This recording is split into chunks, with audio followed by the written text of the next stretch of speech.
She winds the gramophone. The record drops. A jazz melody fills the small apartment on East 46th Street, bright and careless against the April air. She hums. She smooths her dress. Somewhere in the bedroom behind her, something waits on the floor. What she does next, in that ordinary afternoon, in that ordinary room, will bring a city to its knees. But first, who was she, before Chicago knew her name? Hello everyone. Before we start, make sure to like and subscribe to the channel, and leave a comment with where you're from and what time you're watching. Your support helps us bring you more stories like this. Now, let's begin. It was the 3rd of April, 1924.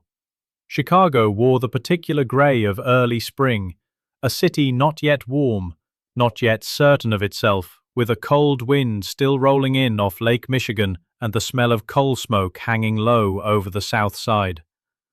On the streets below East 46th Street, the day moved as days always moved. Delivery horses picking their way between motorcars, factory whistles marking the quarter hours, the distant clatter of the elevated railway carrying men home from their shifts. Inside a modest apartment at number 17, a young woman had spent the morning as she spent most mornings. She had tidied. She had waited. She had, by all accounts, been quite ordinary in every way.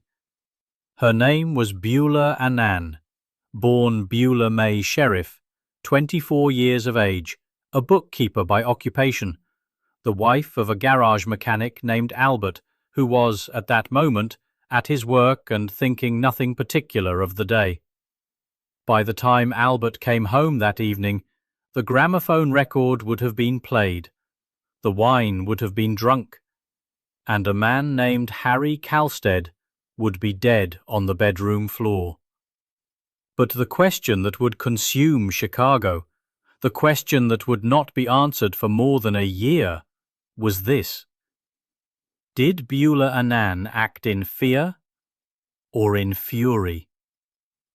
Buler May Sheriff had been born on the 18th of November, 1899, in Owensboro, Kentucky, a small city pressed against the Ohio River, its economy built upon tobacco and whiskey and barrel making, its social possibilities narrow for the daughters of working households. She was described, by those who had known her as a girl, as lively and alert, conscious from an early age of the world beyond the limits of what her upbringing had offered her. She was still a schoolgirl when she first drew the attention of young men, and she had not yet reached her majority when she married her first husband, a newspaper linotype operator named Perry Stevens. The marriage did not endure. Within a year, a child had been born, a son, and within another year the marriage had ended in divorce, custody of the boy passing to his father. The particulars of that early rupture were not widely reported, and Buler did not speak of it often. She met Albert Anan shortly thereafter. He was a car mechanic, steady, industrious, without pretension, and on the 29th of March, 1920, the two were married in Chicago. Albert found employment at a garage. Buler, in time, became a bookkeeper at Tennant's Model Laundry, a position she held with apparent competence. Those who encountered her there recalled a young woman who was pleasant, capable, and not unaware that she attracted notice. Compliments were offered. Compliments were received. It was at the laundry that a man named Harry Calstead came into her life. He was 29 years of age, described as charming and confident by those who encountered him. He paid Buler particular attention, and she did not discourage it. In the months that followed, they began to meet socially, drinks taken together, evenings extended beyond what propriety would have permitted. Albert, at his garage, trusted his wife entirely. He had, by all accounts, no reason not to. By the early months of 1924, the arrangement between Buler and Harry Calstead had become, by her own eventual admission, an affair of some 2 months' standing. Albert knew nothing of it. The apartment at East 46th Street remained, to all appearances, a quiet and contented home. A working man's wife, a tidy parlour, a gramophone in the corner. Everything, in other words, appeared quite fine. The warning signs, had anyone been positioned to observe them, were of the kind that accumulate slowly and are only legible in retrospect.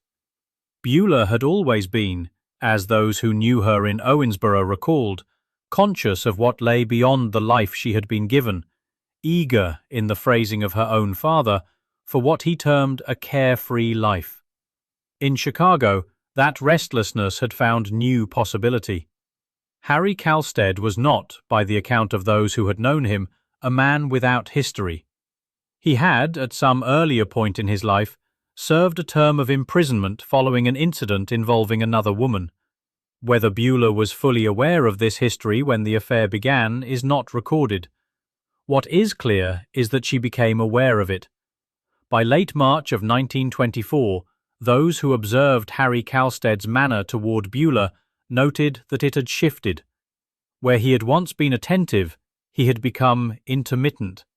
Where he had once sought her company, he had grown more distant. Buler perceived this change and feared, by her own later account, that she was losing him, that whatever hold the arrangement had provided was loosening. The relationship between Buler and her husband Albert continued on its ordinary course. He went to his work. She attended to the apartment. The gramophone stood in the corner of the parlour, as it always had, ready to be wound and played. On the morning of the 3rd of April, 1924, Albert Anan left for the garage at his usual hour, expecting nothing more than the ordinary passage of a working day. Shortly after his departure, Harry Calstead telephoned the apartment. Buler told him, she would later state, that she could not receive him, that she would not be at home. He came regardless. He arrived in the morning. He was admitted. Drinks were poured. Harry Calstead was last seen alive entering the apartment building at number 17 East 46th Street on the morning of the 3rd of April, 1924. He did not leave it alive. Albert Anan arrived home to find his wife in a state of considerable distress. The apartment, at first glance, appeared undisturbed. Then he looked into the bedroom. A man was slumped against the wall, wearing a shirt. It was evident, immediately and without question, that he was dead. Albert looked at his wife. There was blood on her clothing. He moved to the telephone and attempted to place a call to the police. As he did, Buler threw herself against him, begging him to set the instrument down. He did not. The call was answered by Sergeant O'Grady, and Albert began to speak, telling the officer that upon returning home he had found a man attacking his wife and that he had intervened. As he said this, Buler's voice cut across his. She shouted clearly and without hesitation, "I have just killed a man." The officer took the address. Officers arrived within minutes. Albert repeated his account. A man had entered the home, threatened his wife, and he had acted to defend her. Buler contradicted him again, making plain that she alone had fired the weapon. Albert asked the officers to disregard her, but the physical evidence did not support his version. He had no blood upon his clothing. The timeline he described did not correspond to what the apartment contained. Officers noted the gramophone record. They noted the empty glasses. They noted 2 bottles, one of wine, one of gin, that had been emptied. And they noted the answer to the question that would define the next 14 months. The man in the bedroom had been shot, and he had been shot by Buler Anan. Albert Anan and his wife were conveyed to the Hyde Park police station for further questioning. Shortly after midnight, Captain Edward Mangan returned Buler to the apartment, where she was questioned again in the presence of the evidence itself. The blood on the gramophone record, the sequence of the shots, the angle of the wound. It was then that the story Buler had told began, at last, to change. The first finding was straightforward, if brutal in its plainness. The coroner's physician, examining the body of Harry Calstead, confirmed that death had occurred almost instantaneously. A single bullet had passed through his heart. He had not lingered. He had not suffered at any recoverable length.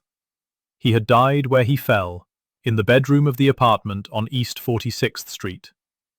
That first finding appeared, on its surface, to support the account Buler had given to officers on her return to the apartment, that a confrontation had occurred, that a weapon had been discharged, and that the matter had resolved itself with terrible speed. The second finding required a revision. The bullet's path through Harry Calstead's torso had been lateral, passing sideways through the body, not straight. This was not a wound consistent with a man advancing directly toward the person who held the weapon. The prosecution would later argue that the angle indicated Calstead had been turned sideways, moving away from Buler when the shot was fired. The defense would argue with equal force that he had been turned sideways toward her, reaching for the gun, that the lateral path was precisely what one would expect from a man simultaneously grappling for a weapon. The third and final conclusion was the one the inquest could not resolve. The bullet's path alone could not determine, with certainty, whether Harry Calstead had been retreating or advancing at the moment of his death. The physical evidence admitted both possibilities. What the physical evidence did establish was this: Buler Anan had been the one to fire. The weapon had been her husband's revolver, kept beneath his pillow on the unmade bed. She had reached it first. The gramophone record, the empty bottles, the hours that passed before the police were called, none of these were forensic findings. But all of them were evidence, and all of them would travel with Buler Anan to trial. If you're finding this case as compelling as we are, please take a moment to like this video and subscribe to our channel. It truly helps us continue researching and sharing these forgotten stories from history. We also read every comment, so let us know your thoughts on this case below. Now, let's continue. Following the coroner's inquest, Buler Anan was held to the grand jury on the charge of murder. She was formally charged and remanded to custody. Albert Anan, who had briefly been detained alongside his wife, was released. He had, by all accounts, been at his work when Harry Calstead died, and the evidence offered nothing to contradict this. He was not charged. Buler entered custody. The newspapers, which had already begun to take notice, sharpened their attention considerably. The trial of Buler Anan commenced in May of 1924 before Judge Lindsay, in a courtroom that was, from the first day of proceedings, reported to be densely packed. Jury selection had not been swift. The prosecution had taken the deliberate step of asking each prospective juror whether the physical appearance of the defendant might influence their judgment. It was an unusual inquiry for a court of law, and it was not made without reason. The press had already dubbed Buler Anan Chicago's most beautiful murder defendant, and the prosecution understood that they faced a difficulty that no quantity of ballistic evidence could wholly resolve. Once seated, the prosecution presented their case methodically. The inconsistencies in Buler's successive statements were catalogued with precision, each version set against the previous, each contradiction measured against the physical record. The sequence of the shots, the lateral path of the bullet, and the hours that elapsed between the death of Harry Calstead and the arrival of the police were placed before the jury with deliberate care. It was argued that Buler had shot Harry Calstead in fury because he had threatened to leave her, not in fear, but in rage at the prospect of abandonment. The defense was led by Mr. William Scott Stewart and Mr. W. W. O'Brien, both prominent attorneys with considerable experience in Chicago's criminal courts. Their services had not come without sacrifice. Albert Anan had, it was reported, exhausted his savings and incurred debt to retain them. Their argument rested entirely upon self-defense. They contended that both Buler and Harry Calstead had reached for the revolver simultaneously, and that she had reached it first, in terror of a man who had previously been imprisoned over an incident with another woman. When Buler took the witness stand, the courtroom fell into silence. She was dressed simply. She faced the gallery without apparent agitation. When her attorney asked whether she had shot Harry Calstead, she replied, she had, because she believed he was about to shoot her. The jury deliberated for 2 hours. The verdict was not guilty. The courtroom erupted. Buler wept. She then posed for photographs beside her attorneys and her husband Albert, who had spent everything he possessed to secure her acquittal. The newspapers received the acquittal with a quality that might most accurately be described as knowing. Admiration and skepticism ran in the same columns, often in the same sentences. It was observed, quietly in some papers, rather less quietly in others, that the jury had perhaps been moved as much by what they saw as by what they heard. The murdered man, Harry Calstead, occupied a diminishing portion of the coverage. He had, since the first days of press attention, been peripheral to his own death. Buler Anan appeared in the courtroom photographs, twirling his cap at the edge of the frame. He had stood by his wife through 14 months of proceedings. He had sold their furniture. He had gone into debt for lawyers he had never needed. He remained, by every account, a man who had loved his wife without reservation and had trusted her with a completeness that the evidence did not, in retrospect, fully justify. 24 hours after the verdict, Buler Anan sat in a newspaper office and made a declaration.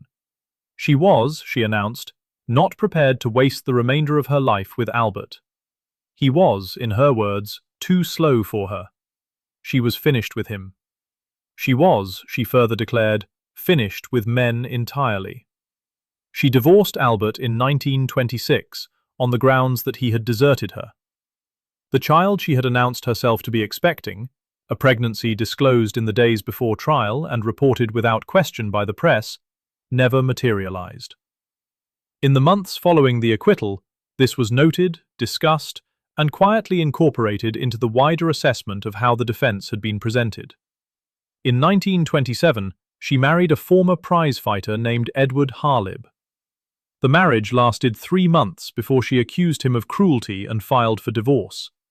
A settlement was reached. She became engaged to a Mr. A. Marcus. The engagement did not conclude in marriage. By 1928, 4 years after Harry Calstead had died on the floor of her bedroom on East 46th Street, Buler Anan checked herself into the Chicago Fresh Air Sanatorium. She gave her name as Buler Stevens, her first married name, a name the city did not recognize. She was 28 years of age. She was suffering from tuberculosis. She died in March of that year. Her body was returned to Kentucky. She was buried at the Mount Pleasant Cumberland Presbyterian Church Cemetery in Davis County. Her grave marker records her death as the 10th of March, 1927, a full year before she actually died. The discrepancy has never been explained. Among those who had covered her case was a reporter named Maureen Dallas Watkins, writing for the Chicago Tribune. Watkins had watched Buler Anan's trial alongside the other sensational female cases of that Chicago season, and had observed, with increasing precision, how the press and the public and the courts each participated in the transformation of a woman on trial into something closer to a performance. Disillusioned by what she had witnessed, she left journalism, studied drama at Yale, and in 1926 published a play. She called it Chicago. The play became a silent film. The silent film became a musical. The musical became one of the most performed theatrical works of the 20th century. It won the Academy Award for Best Picture in 2002. In every version, the woman at the center, careless, glittering, acquitted, carries the trace of a young woman from Owensboro, Kentucky, who wound a gramophone on a gray April afternoon and let the music play while Chicago decided what to make of her. The apartment building on East 46th Street no longer stands as it did. Buler Anan's grave in Daviess County sits beneath Kentucky sky, marked with a year that is not the year she died. Small errors, both of them, the kind that accumulate around a life that refused, even in death, to be entirely settled.